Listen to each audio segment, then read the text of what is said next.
With Hurricane Harvey, it was something we didn't take serious at first because he was rooted here. He didn't want to leave. He boarded the house before we left in the rain when it was actually coming in, and I convinced him to leave.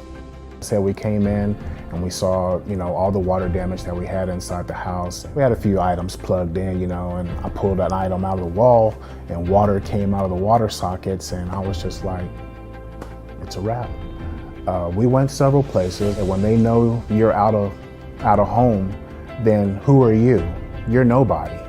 We don't need you, you need us right now. This exact same home that we're in right now, they were trying to charge us almost $30,000 more. For the same home.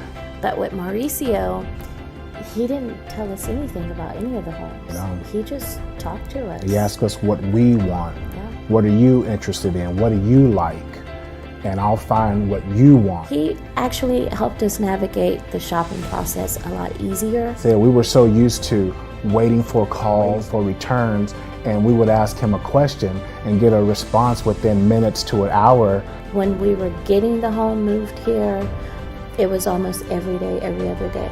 If we didn't call, he would call. He was that guy. Yeah. He would call, or he would just update us. It put at ease for us, and it made it less stressful. And the availability that you guys present, no one can touch. Nobody can touch the professionalism, the availability, the knowledge, the honesty. That takes it all away. Yeah. You guys were very honest. Being away from home so long, you appreciate being home. Mauricio, brother, you're phenomenal. And we're proud to be part of the Braustin family. We really, really appreciate everything y'all have done for us.